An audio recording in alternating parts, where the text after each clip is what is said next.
an annual basis, and there's really no investment coming back from the NTA into the infrastructure, if you want, of improving the service. There's real concern about the transfer of licences, or the inability to transfer licences. I think you'll have heard that before. You won't be surprised about that. Some concerns too from drivers that would like to see the NCT check and the SGS check provided at one location. That's an operational issue. There's issues around the vetting of drivers. There's concern that, and I want to be careful here that it doesn't give the impression that we're being in any way racist, but the inability to do an appropriate background check on somebody who doesn't come from this state, and the inability to deal with that. Maybe you make some comments in relation to that. There's the issue in the regulations which deals with part-time drivers from employment. There's a requirement to notify their employer. That seems to me to be a box-ticking exercise rather than requiring a communication back from the principal employer of the individual concerned that they have been, confirming that they have been notified and are aware that this person is effectively participating in part-time taxi work. My understanding is that the regulations also set out a requirement that somebody can drive a taxi or small public service vehicle for greater than 11 hours. But yet, how do you seek to enforce this? Then there's also concerns about the requirement as the introduction of a credit card, the introduction of the credit card system, and the expectation that drivers will have to carry the cost burden associated with that credit transaction, and the inability for drivers to be able to charge or the additional cost of providing that service. Those are a flavour, Mr. Cregan, of the concerns that have been expressed to me by numerous taxi drivers. There are others, but that's just a flavour. I'm sure other people will have views on it as well, and I'd like to maybe give the rationale from the NTA's perspective on that. Thank you. Do you want to respond, Mr. Sure. There was a lot of items in that list, so I'll do my best to make sure I pick them all up. Why enact the regulations? Why not in primary legislation? But that decision, the primary legislation sets up the framework, as you know, and indeed the primary legislation is a very recent piece, went through this committee, I think last year, was enacted at the tail end of the year. So what the drafters of that legislation actually had access to all the existing regulations that were in existence, and they took the view in drafting it that they put in place the appropriate framework. It was up then to the licensing authority, which is ourselves then after that, to actually develop out the details and pad out the details in the regulations, and that's what we've attempted to do. And in fact, if you look at these regulations versus what actually exists out there, there's 50 or 60 sets of regulations now at the moment. It actually is a lot smaller than the composite of what actually exists there currently. In terms of the Taxi Advisory Committee and the comments that have been given to you that there's a lack of belief in it and that it's not working from the taxi driver's perspective, it is a separate statutory body, so I don't want to speak for it, but what I can say from the point of view of the National Transport Authority is we engage with that advisory committee a great deal. It does contain several representatives of the taxi industry on its members. It also contains other interest groups representing the other sectors of society. We value the input we get back from that group. In fact, when it comes to these regulations, we will be making amendments to the draft regulations based on the feedback we're getting from that group. So from our point of view, we do believe it is working. We do believe it's certainly for us, it is a valuable resource that gives us direct feed in to what the industry views are, what the other sector of society's views are. And we do, and you will see in the final version of the regulations that hopefully we adopt, that we will be taking on board some of those views that have been given to us. The concern over the small or wheelchair accessible vehicle, one of the biggest issues in our view facing the industry at the moment is the fact that there's a very limited number of wheelchair accessible vehicles. Back in 2008 there were 1,600 wheelchair accessible vehicles serving the country. As of now it's 916. It's almost down to half of what it was. Now, it was not oversupplied in 2008 in terms of wheelchair users needing these vehicles. There was just, I would have thought the balance was more or less right. Now we're half of that. So we do get in a lot of information about people waiting long periods of time if they are in a wheelchair to get journeys out or back, and it's something that in our view just has to be addressed. So at the moment there is a wasn't there some changes in relation to the age of the vehicle which forced out 70 or 80 people out of the business because of the requirement to have a newer vehicle, which then you went back on at a later stage and went back from 3 to 6 years? So isn't it the case that the approach that you have taken has already reduced, perhaps inadvertently, but has pushed people out of the business? And isn't it the case that if people are getting out of it, they clearly don't see a business in it, and therefore the introduction of a smaller vehicle, cheaper to get in, cheaper licence, still doesn't guarantee that the individuals who get these licences will have a compulsion to go and pick up the fare from the individual that needs it most? Is it not the case that this is a cheap entry point, that you're going to see these little vehicles plying for the regular trade like everybody else, and the unfortunate individuals who are dependent on wheelchair accessible vehicle will be still in the same position?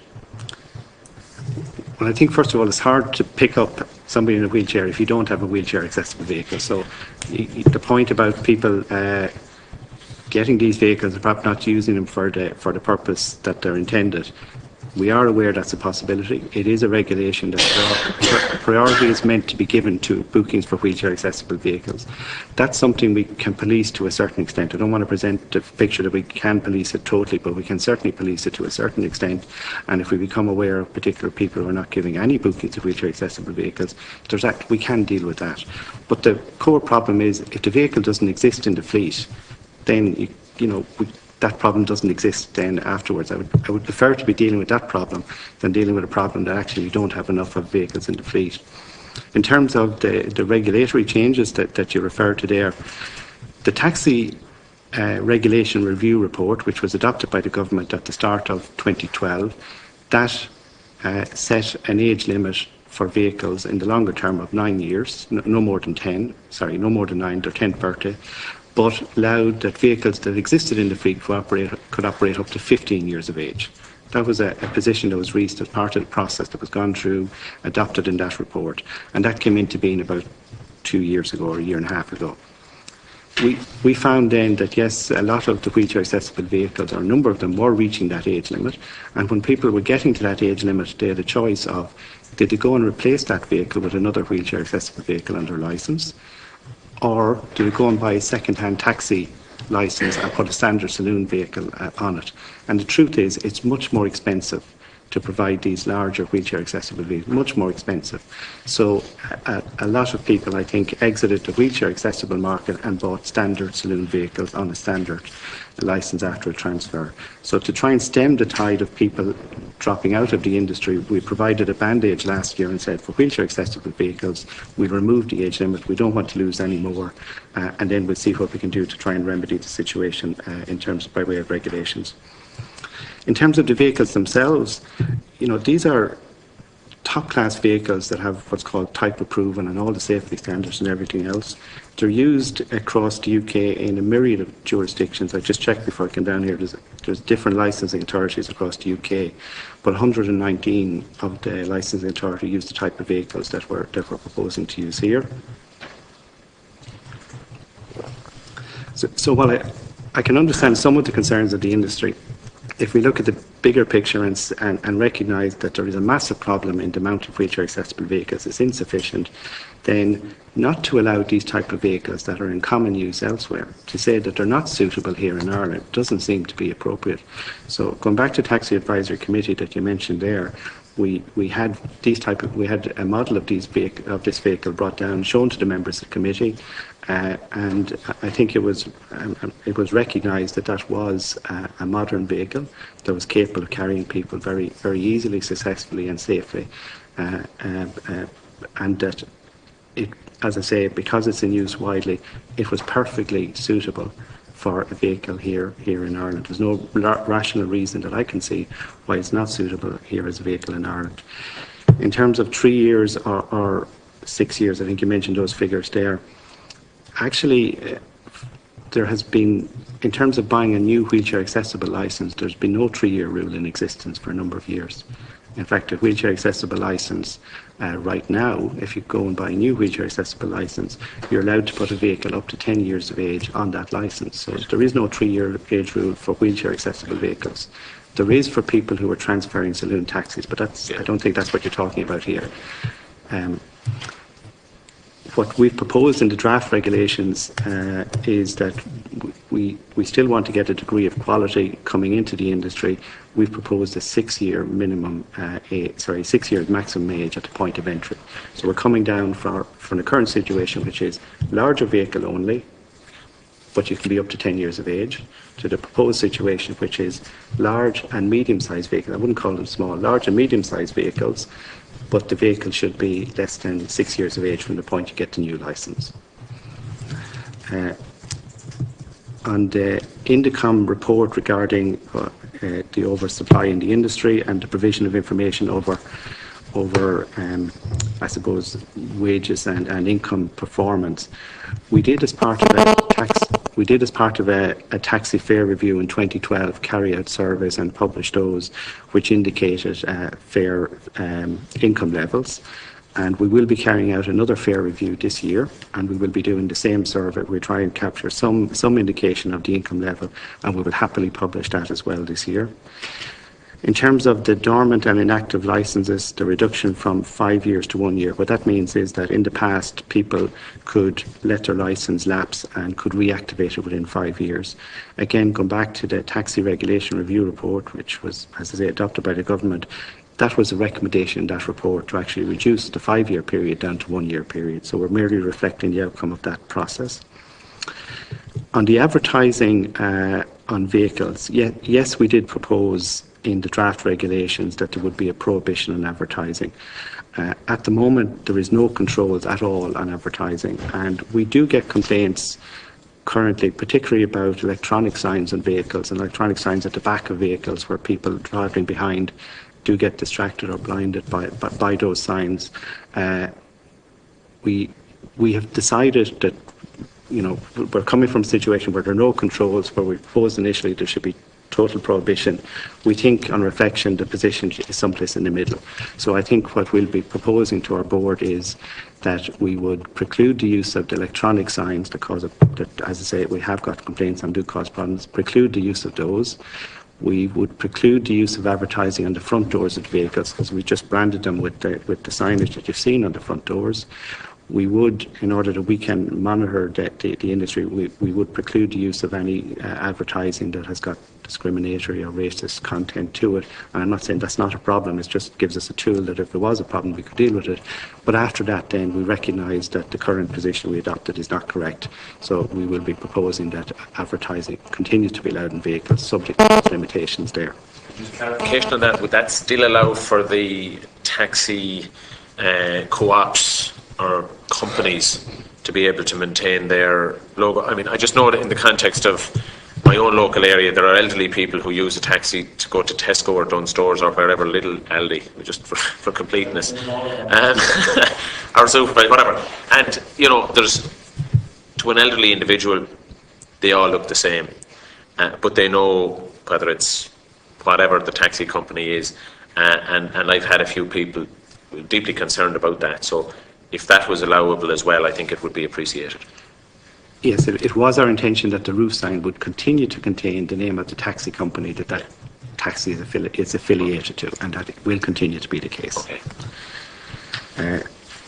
In terms of the driver check app, I think you mentioned that as well, and the fact that there could be unintended changes occurring on it. We were aware of that since the day we designed that app, and you have to get the balance between somebody being easily able to use the app, the taxi drivers being easily able to use it on one hand, or really high security to the point that it becomes difficult to use on the other hand. And we pitched it into a place where we think it is right, and still think it is right. If somebody changes, if a driver if a driver is incorrectly knocked off his vehicle. Maliciously or whatever. Correct, exactly.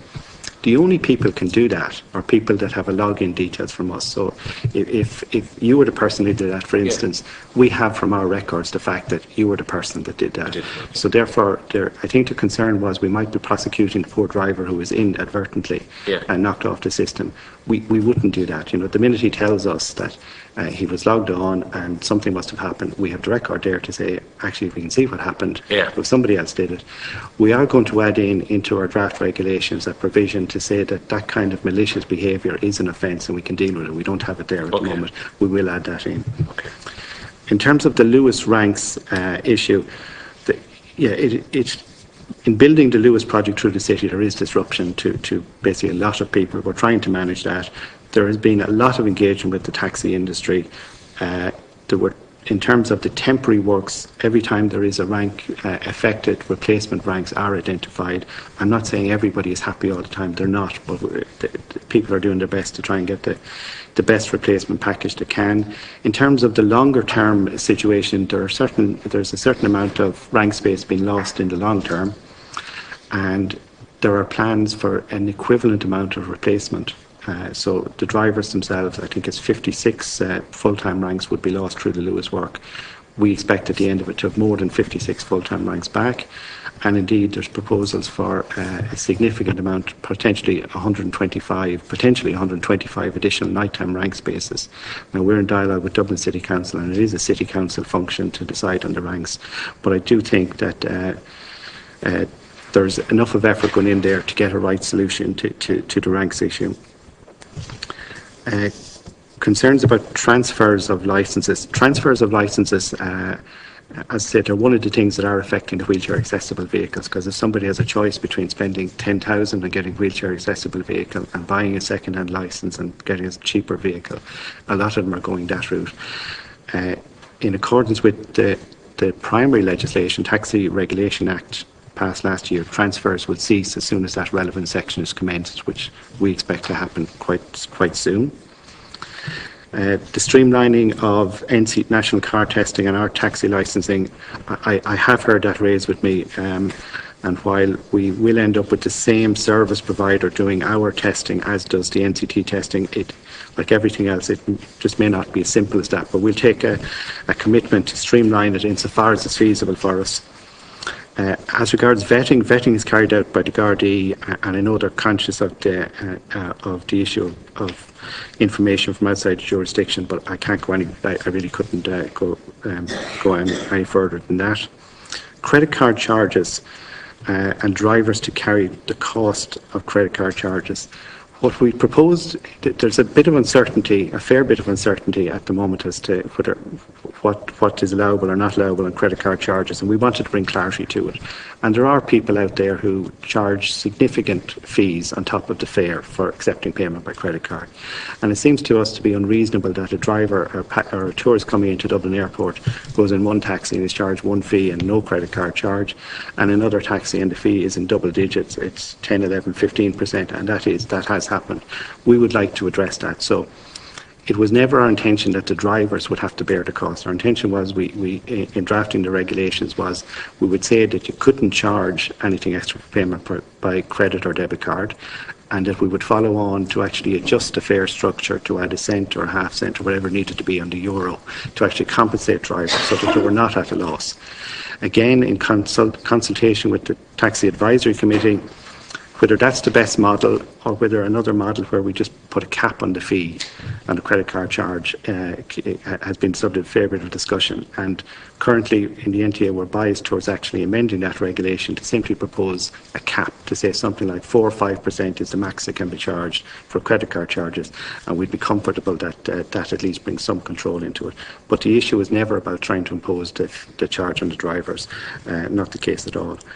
As regards the declaration of other employment and driving more than 11 hours. The rule about driving more than 11 hours, that's one of the consolidated regulations, so it exists there for years now at this stage. You're right, it's very hard to prove that unless somebody almost volunteers that they've done it. It's very hard to prosecute on the back of that, but it's in there as a regulation and we didn't want to lose it for the time being. As regards the declaration of other employment, Maybe there's more we can do on that front, but I think we've brought it a fair distance from where it was.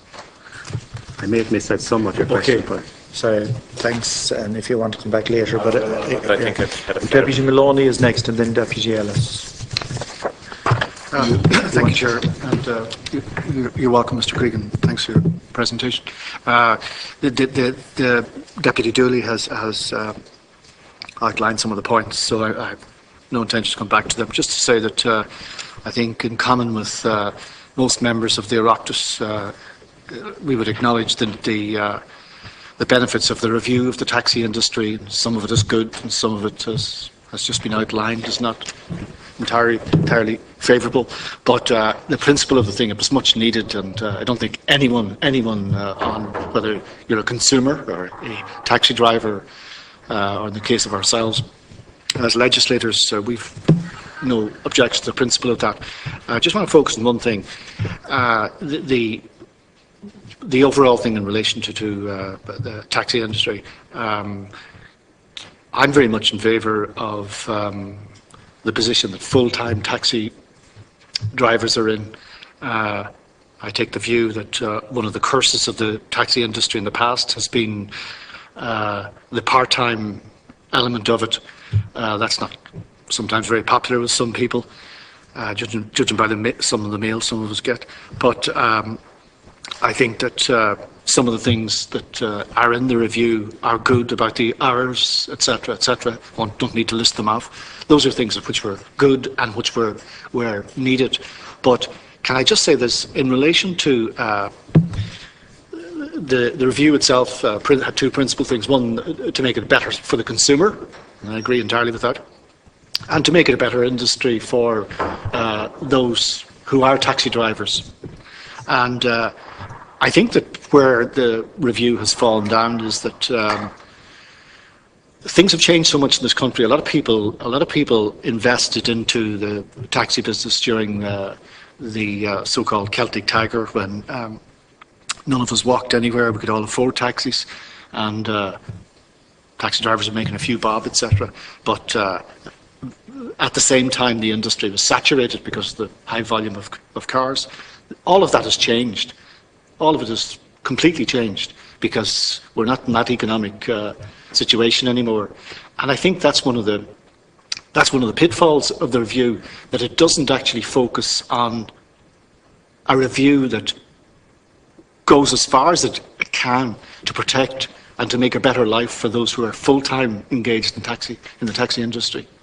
And I don't think we should put any, or I think that whether it is you in your role or ourselves as legislators, I don't think we should. First of all, we have to take that into consideration.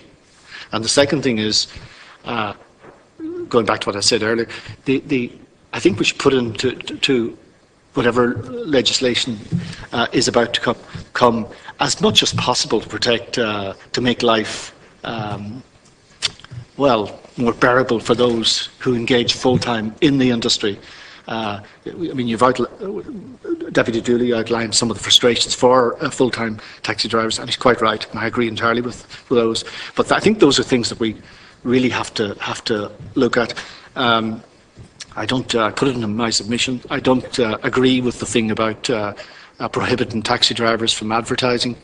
I take your point about the distractions, but I could give you a list of distractions that are on the backs of buses and other things that are perhaps more distraction to drivers than a neon sign in the back of a taxi, but we won't go there.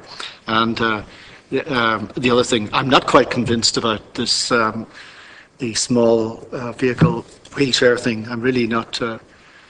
And can I just say, in relation to that, you cited the situation in the UK in relation to such a vehicle, where there's an input from the local authorities in Britain in relation to licences.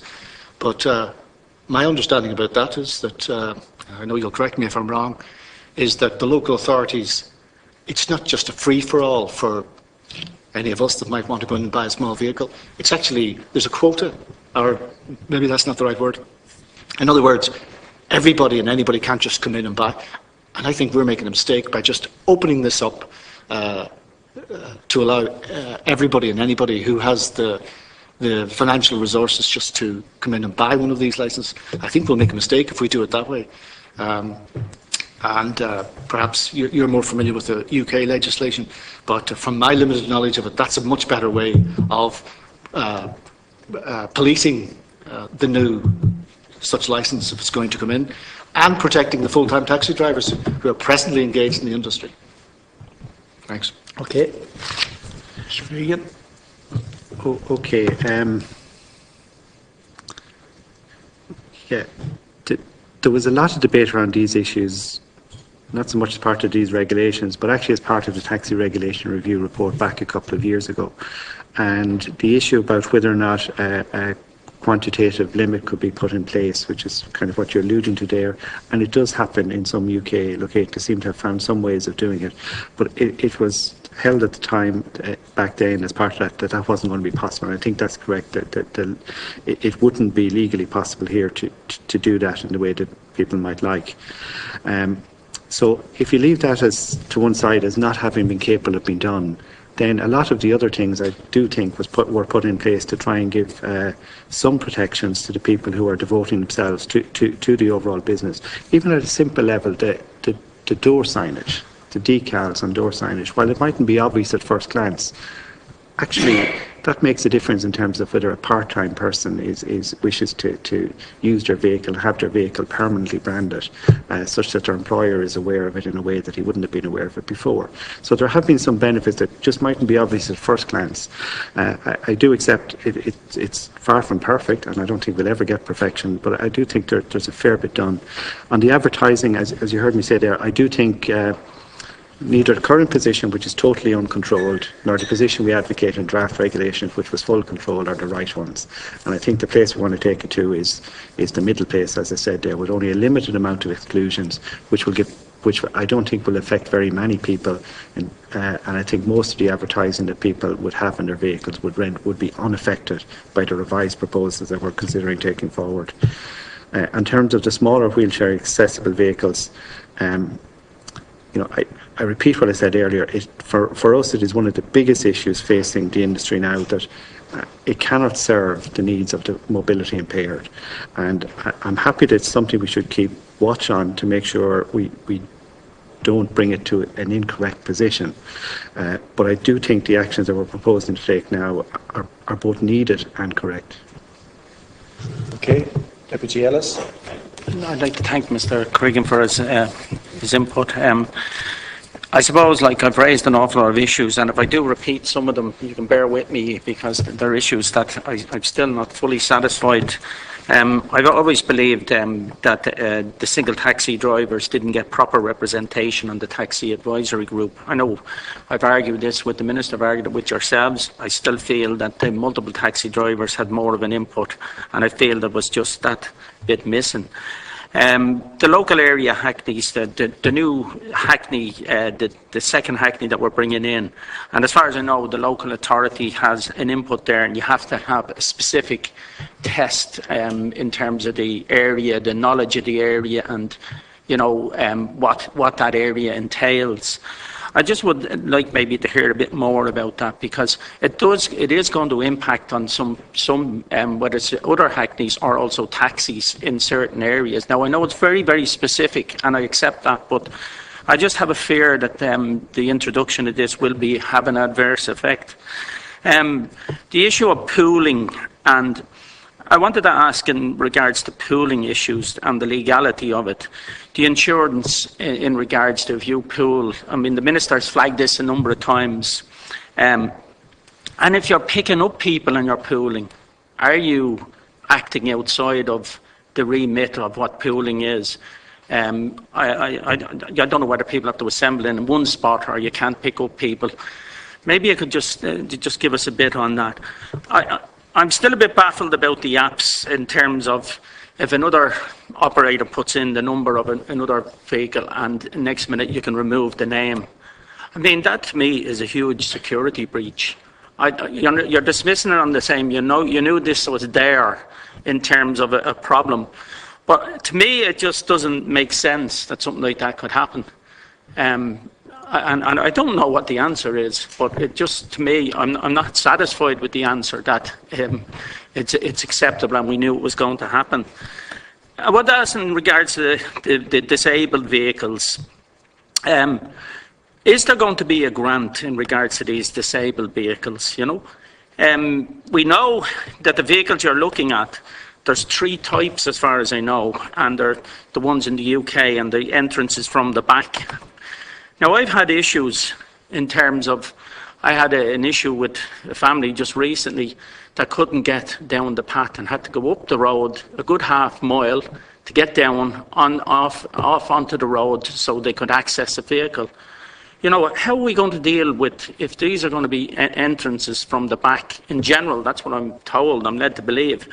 I'd assume that there'll be money made available to do these ramps or something, and maybe it would come out of the money that you accumulate on an ongoing basis. But certainly the local authority will not have the resources unless they're given resources to dip paths for people in these situations, because it's going to be very difficult. And just putting up a makeshift one is certainly not good enough, in my opinion. And also to ask you in regards to the remarks that the Minister made, that there was 6,000 people with criminal convictions in the industry. I thought that was a very, very bad remark, and I don't know what the NTA had any input in that. But to me, to make a remark like that and not to back it up with something, I think it put a lot of people, worried an awful lot of consumers and people that were going to use the taxis, and I thought that it was inappropriate at the time. The use of the money from the licences. There was money transferred to the NTA when this started off, and some of it's been used. But what are we going to do? Because we know the ranks, the issue in O'Connell Street, particularly now with the works that's going to take place. But it looks as though, from what I can see, you're saying that there's going to be more spaces, but it looks as though they're not going to be on O'Connell Street. Now, we definitely have to have a proper, accessible situation on O'Connell Street. The Gresham rank has been there for years and probably the most widely used. So there has to be a solution. You can't have all transport, left, right and centre, going up and down O'Connell Street, and you can't have a position on O'Connell Street that you get a taxi. You have to go down a side street, which people will not go down the side street, because I know that from my own experience. You know, unless that rank can be brought around the corner and allowed access in some way, that people could queue and come around the corner onto O'Connell Street, there would be some sense on that. But there has to be an answer with the local authorities. We can't just not have access. And when the works are completed, we still haven't got access. So there has to be a solution on that. In regards to the licence and the period, we went from 5 years to a year. I have a case, just to give you an example, where a person had a car crash, a taxi man. The case has been settled. The man has got no money. He's waiting over a year. He's told now that he's going to lose his licence, and there's no mechanism to deal with that. I mean, that's absurd. There has to be. I don't know what the answer is, because I keep getting the same stark answer that that this person will lose his licence. There's no mechanism to deal with that. Maybe you could tell me how I'm supposed to deal with that. And the issue that was raised there about the same licence and the retrospection of licences on vehicles, that some licences were going on different cars to reactivate licences. I'd just like to hear a few comments in regards to that. There was supposed to be an analysis done in regards to the economic reality of people, you know, making them aware of the cost to the industry. Has that analysis been done? Is that available? Because there's a lot of people entering the industry you don't know. There's been an awful lot of extra costs. There's been an awful lot of things added in and an awful lot of rules. But that analysis was supposed to be done, and as far as I know, I'm not sure whether that has been brought forward yet. Can you tell us, is there any extra enforcement officers?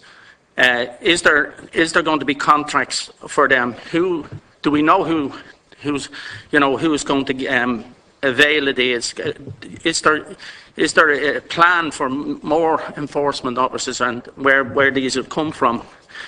The vetting of drivers, which was mentioned, there is a vetting bill coming up, and I assume at some stage we do need to lay down rules, because some countries have rules, and I'm not saying I agree with them, but in Spain you have to be a citizen. In other countries there's different rules. We need to have something more steady where we can't check the background of someone properly. We can do that with EU nationals in general, but there are other areas throughout the world we can't check their backgrounds for a variety of different reasons. So we do need to have clearer indicators on that, and I just would like to hear your view on that. Anyone who's using a taxi, and in the past, I know this has been ironed out a bit, but is there still a situation where people would use taxis just to use the bus lanes and they're not actively using them? Are we examining people like that and taking, I think we probably have taken licences off them, because this was an issue that rose. There was in the past some criminals that got taxi licences, were using the lanes, and that was it. And I'd like to hear maybe a little on that. On the issue of people who pull up, you know, when someone flags them down, they pull up. And sometimes, you know, you're being told you can't pull up in certain places, whether it's bus lanes or otherwise, you know, and that there's a possibility of prosecuting people. I think there does need to be a bit of, you know, flexibility. And there's talk of the use of CCTV to be used in evidence against people like this.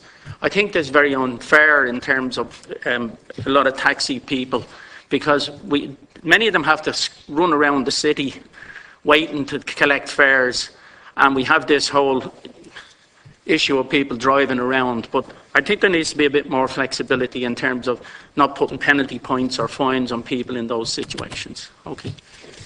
Mr. Regan. Okay.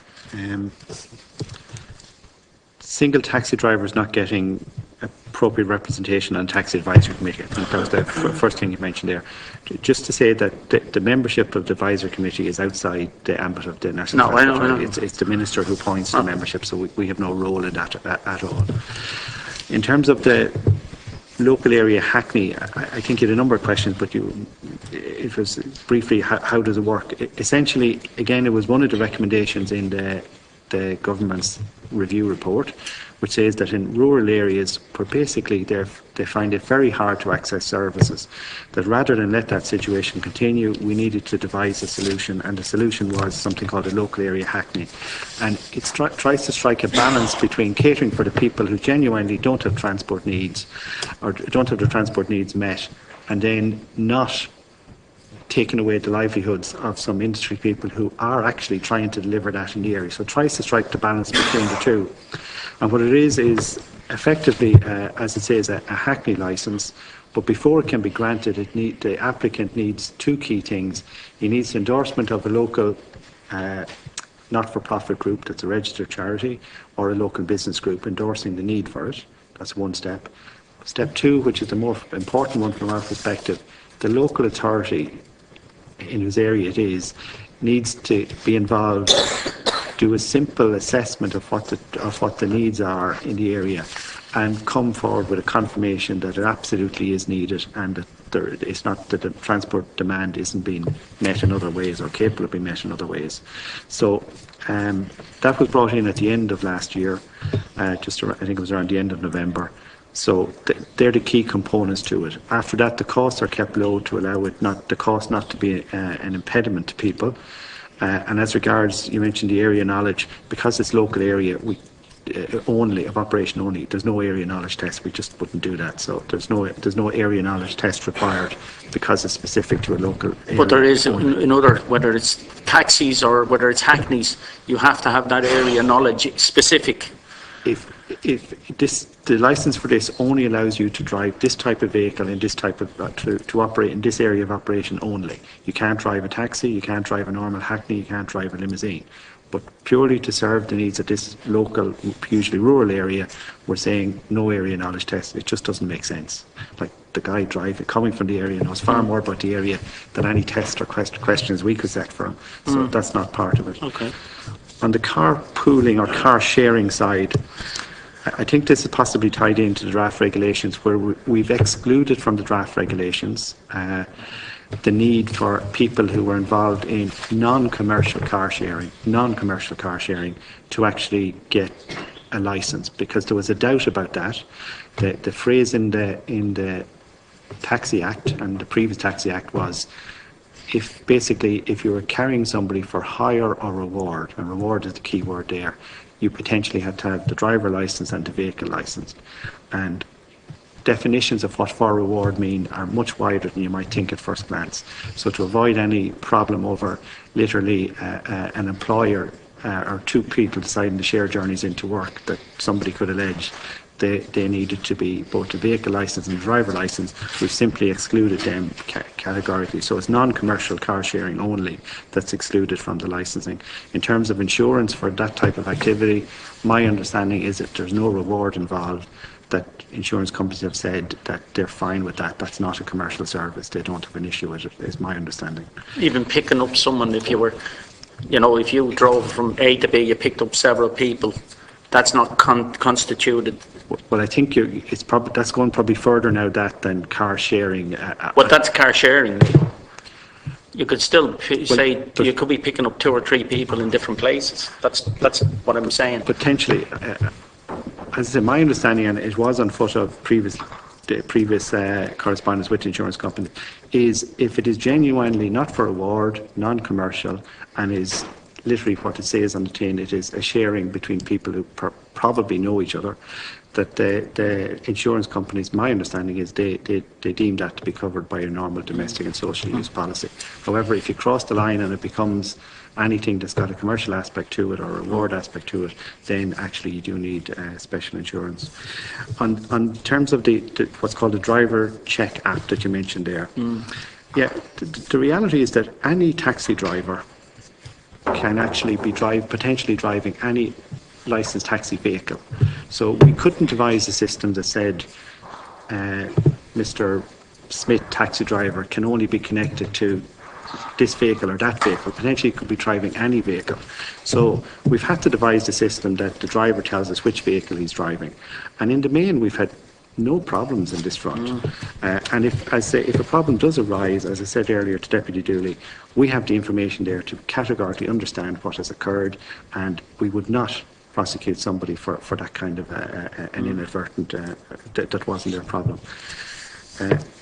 On the wheelchair accessible vehicles, will there be a grant? It is our intention later this year, if these regulations are adopted, that we would try and put in place some kind of a grant scheme to try and increase the number of wheelchair accessible vehicles coming into fleet. It's important to us and we need to do something on that front. On the remarks by the Minister regarding the criminal convictions in the industry, I didn't hear those remarks firsthand. I prefer not to comment on that. I just don't know the ins and outs. Garda vetting, as I said earlier. On the rank on O'Connell Street, yeah, we understand the concerns about the rank on O'Connell Street. There's been a lot of discussions with Dublin City Council and the taxi representative groups in regard to this. It's a very busy street in terms of use of curbside space, but I know the City Council have a number of options developed, and I think over the next couple of months there'll be some preferred option identified in that, and let's see if that meets the needs of the people. It's the issue of the rank being on O'Connell Street, not to the side streets. And if that meant coming around from one of the side streets and having several spaces where you could queue down the side street and coming on even, that might solve some of the problem. Well, I understand that one of the options would be queuing on a feeder rank on Brewer Street, feeding around the corner onto O'Connell Street. Now, whether that has problems with it or not, I can't say, but I do know that is one of the options that is actively being explored. Take a little bit more time before a preferred solution emerges from that, but I think everyone is conscious of the sensitivity of that particular location. In terms of people changing or activating licenses, multiple licenses using the same vehicle, I think it was mentioned as well by Deputy, and I forgot to mention it. We're conscious that this occurs in a number of places. It is compliant with the regulation, so there, while there's while it just mightn't seem satisfactory at first glance, it actually is compliant with the regulations. If they move the vehicle from one licence to another, their licence, the licence that took their vehicle off, now is on a timeline. They have to put another vehicle on inside a year, or else they're going to be timed out, and that is going to expire. So we'll see what happens over the next period of time. We are aware it's going on in a very small way, but as I say, when we looked at it closely, we couldn't say there was anything technically wrong with what people were doing. On the analysis of costs, of people entering the industry, I do think I did refer to that area, but if I say that it is our intention to do a fair review later this year, and as part of that fair review to gather information and publish information on what we understand drivers' incomes or potential incomes to be, and we would hope to get that out later this year. On the enforcement officers, from our point of view, because the taxi industry is a 24-hour industry, 7 days a week across every county in the country, we, with 8 permanent enforcement officers, that's what we have, can't police the whole country. So we very much rely upon a Garda Síochána who have the capability of covering the country, even though we totally understand they have pilot priorities at any time, and it all depends what's important at their point in time. We are going to supplement that, and have supplemented that for 2014 with the engagement of an external service provider, who we have 15 additional personnel appointed by that service provider. All of them are ex-Gardaí, and all of them, when the Taxi Act gets commenced, we're able to authorise them in the way we want to. They will supplement our own 8 officers, and we will do what we can to increase the enforcement level around the country using that resource. Sorry, I'm not clear on how that works. You're saying an external service, right? They're not straightforward enforcement officers, they're just others in addition to the 8 you have. Is that what you're saying? We tendered out for a contract to provide personnel to us to perform this role. We've taken on board a company. The company is Applus, the same company who run the NCT, and we have agreed with them the provision of 15 personnel to provide enforcement functions around the country, and all 15 personnel are all ex-Gardaí. Until the Taxi Act is commenced, we can't give them the same powers as our own authorised officers have, but as soon as it is commenced, our intention is they get roughly equivalent powers, and they can provide the same service as our own officers are doing at the moment. So we will have 8 plus 15, which is 23, I think, is it? Yeah. In place during 2015. But to deal with unlicensed hackney and taxi drivers, is it? That's absolutely a key part of it, but it's also to deal with all the other parts of the regulations as well. Just in relation to unlicensed taxi and hackney regulators or operators, do they have to be caught in the act of actually taking a fare? Is that the? Yes, it's more difficult than we'd like it to be. Effectively, what we have to do is engage that driver, take the journey, pay the fare, and then we can prove in court that there has been a journey taken for hire and reward. Okay, and you can imagine with our own 8 compliance people, they're pretty well known around the country, so it gets very hard to actually do that. So we get a lot of cooperation from the Gardaí, who give us people from other counties to come along and take the journey. But it is a more difficult thing than we'd like to do, than we'd like it to be. So is there a need for a change in legislation? I'm not sure. We don't have a change to propose. So it's not that we have a solution and we're looking for legislative change. We don't. But I just want to point out that it is a difficult exercise to catch an unlicensed vehicle and driver, and prove it in court. It's easy to catch them. It's very difficult to get to prosecution subsequently, which is what it's all about. Yeah, I just wondered, there's a vetting bill coming up, and the vetting is done by An Garda Síochána. I know that. So we have really no involvement in it. And I do know it is more difficult for them to get information from certain jurisdictions than it is from clearly from our own jurisdiction. But beyond that, I wouldn't feel competent to answer the question. On taxis being used for bus lanes, potentially by people, I have no evidence of that occurring. I am aware that there may have been some taxis in the past that were bought for that purpose, and because at the time all you needed was put on the roof sign and take it off. I think it is the very fact that we've required these permanent signs on the front doors of the vehicle has diminished the attractiveness of that proposition. And pulling up in unsuitable places and possibly using CCTV, there is an issue. There is an issue with a lack of rank space in various places, and what is happening is drivers do queue in inappropriate places to try and gain fares. And while it is understandable to say, well, we shouldn't prosecute them or pursue them because the problem is the lack of rank space, actually it is the people who have stood in the queue and are waiting there for legitimately, they're the ones that get just as upset at the fact that we're not dealing with it. So we get as many complaints about not dealing with it as we do about dealing with it, and we try and take a reasonably pragmatic view. We're not out there being terribly draconian in this because we understand the difficulties. But as I say, the people who have sat in the queue for half an hour, they're pretty upset to see a guy ahead of them getting the fare rather than them. Okay. Deputy Phelan. Thank you, Chair. And it's to go back to the rural Hackney licence, and I just want to know what evidence do you have of the uptake of that. It strikes me that we could possibly have killed two birds, maybe with one stone, with this, if we had offered that small public service vehicle as well. But you might be able to explain to me, maybe they're not compatible.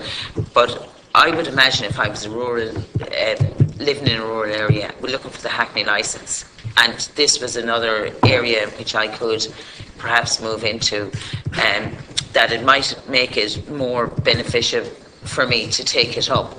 And I think for anybody to take it up, it has to be incentivised, and the only way we can incentivise them is by offering a grant for people, because you will find that people in wheelchairs actually suffer and are the most affected because they live firstly in a rural area, but also in a rural area where there is no taxi driver or no Hackney licence. But if we were to do a combination of the three, we might have incentivised people in those areas to take it up a bit more. Now, you might have evidence to contradict me around that, but I think the grant assistance, if you could bring it on as soon as possible, because there are quite a number of people affected in rural areas where they cannot, in a lot of cases, get out of their own homes because they have no way of getting out of them. I actually think the rural Hackney licence is a very good idea, but I'm not sure how many people are actually going to take it up. Okay, thank you. Okay. One of the key themes on the rural area Hackney licence was to keep it low cost. So, my perception is if there was a really viable commercial service to be offered in that rural area, it would already be there. So we have to, our assumption is it's going to be somebody who possibly operates on a part-time basis using their own vehicle as it is now and provides the service locally. And absent any other service in the area, that seems the right thing to do. If we were to try and say, on top of that, no, you must have a wheelchair accessible vehicle, they're much more expensive and it may create a difficulty. It's something perhaps we may evolve to in the future, but I think starting off, we wouldn't want to do that. And as regards just servicing the wheelchair needs in those areas, when we do our grant scheme that I did mention earlier for wheelchair accessible vehicles, we are thinking about seeing whether we need to do it in a very targeted way. There are certain areas of the country which are more short, even if looking on a county basis, more short of wheelchair accessible vehicles than other areas. And I think we have to be reasonably clever about how we target this to try and get the appropriate solution where it needs to be. Okay, Deputy O'Donovan. Chairman, first of all, apologies, I had to go to another meeting, but I wanted to come back because this is an issue that I, as you know, feel very strong on. And the reason that I feel very strong on it is that I think it's absolutely totally unnecessary to introduce a licence which is basically, in a way, apologising for the fact that we don't have adequate Hackney services in rural areas. And the reason that we don't have adequate Hackney services in rural areas is if you talk to anybody at the moment who has a Hackney licence, there isn't a hope in the wide earthly world that they will be able to pass the knowledge test which is currently being forced down their throat. And I would expect, Chairman, that you would have a fairly good knowledge of County Mayo. But I can guarantee you that if you go and try and sit the test for County Mayo at the moment, that you won't pass it. And I've asked this by way of parliamentary question umpteen times, that the larger the rural county that you're from or misfortunate enough to be from, the greater the likelihood you have of failing the test. And there's no doubt about it that rather than examining why it is that people are failing the test, and these are not people that are in any way out of touch with their local community, far from it, it's the test is out of touch with the people that it's expected to serve. And I've cited this example umpteen times and just nobody is listening.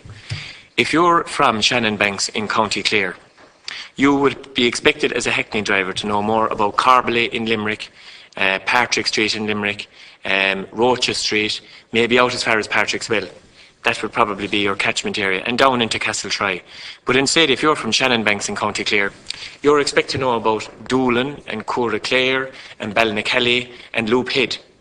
And you're never going to service those areas. And the reality is that rather than actually looking at knowledge tests on an actual functional area, they've decided that they're looking at knowledge tests on the basis of a geographical area. And I've seen one of these knowledge tests, and I've seen one of the tests that a person from West Limerick is expected to answer. On what street in Doon is the post office? Like Doon is probably 50 miles from Abbeyfield. Now anybody that's going to sit into a Hackney in Abbeyfield and say, will you take me to Doon? First of all, the Hackney driver is absolutely thrilled that somebody has sat into the car and asked him for it. And I presume by the time he gets to Doon from Abbeyfield, he knows where the post office is anyway. But it's just absolutely bonkers that you'd have a situation where you're in Ballahaddereen, on the Mayo side of the Ballahaddereen border, and you're expected to know about places out in Blacksod and Belmullet, and expected to be able to deliver the person there. There's nobody that can pass those tests, I think, adequately. And that's the reason that we're introducing this. Rather than examining why it is that I actually agree with the concept of a knowledge test. But I think if a person is applying for a Hackney licence in Abbeyfield in County Limerick, they should know about places in Knocknagoshel, in Kerry, in Fanoog, in Ballylongford and places like that. And they're not asked about them at all. And this is the area that they're expected to serve. So my take on this is glossing over a much bigger problem, which is that we have a knowledge test which is designed to make people fail. And that's the bigger issue here. And there's an unfairness built into it. And nobody is going to convince me otherwise that it's like circle the wagons and the people that are in, well, sure, we don't know whether they're going to pass the test or not, but we can guarantee you one thing, there are very few more going to come in. Yeah, I mean, you have consistently raised the issue. I totally... And nothing is happening on Chairman. I totally in fact more people are continuing to fail. And I think in many other issues here today, I think very much a common sense approach. So I think it's called common sense. So maybe there'll be some development on it. Can I just? I have a question. Should a person in Abbeyfield in County Limerick that's getting a Hackney licence, should he be expected to know the geography of Knocknagoshel? That's a very straightforward question. Mr. Cregan? I don't know where Knocknagoshel is. I can't answer that question. It's about 3 miles from Abbeyfield. He's not expected to know that, but he is expected to know about Kilbehenny and Doon, which are over 60 miles from Abbeyfield. Just crazy. I know I can't satisfy you, so you kind of said that. You can satisfy me, all right, if you would agree to revise the geographical element of the knowledge test. I agree that there should be a knowledge test, but the knowledge test should be based on the functional area of the Hackney, not an aspirational area. And I would say to you that would you please just admit that if you're from a large county like Cork or a rural county, God help the person who's below in Ballydehob trying to pass a knowledge test, because he's going to have to know about places that are halfway to Dublin, like Mitchelstown. Especially nowadays when there's so much information digitally available and so on. So, anyway, I'm not going to win on this one. So, it's, you know, we have looked at it before. Your request really is the following: you think that geographic areas, which are currently 26, should be subdivided into a myriad of local areas. I'm saying to you, I think from an enforcement point of view, even it's unworkable. That scenario is unworkable. Every one of these drivers are entitled to drive not just a Hackney, but a taxi as well, and a limousine. And for us to police, at the moment, if you get a licence in Limerick, you're entitled to actually drive a taxi across all of Limerick. You put an L on your roof sign and you're entitled to apply for hire there. I couldn't contemplate how we would do a system whereby that guy is can only do Newcastle or something Have like you that. ever come across the Ordnance Survey maps? The Ordnance Survey maps break the country down into grids. I mean, it's a very simple thing to do. It's actually very easy that you apply the knowledge to the grid in which the person has applied for the licence in. And if a person is picking up a fare in Limerick and they've been asked to drive to Donegal, good luck to them, because they're going to do well out of it. But by the same token, would you accept that the vast majority of their work is within inside a defined functional area? Yes, I agree. I absolutely agree. Most people will operate in certain areas, but say a taxi driver in Dublin, I don't know how you would subdivide Dublin, for instance, because and then expect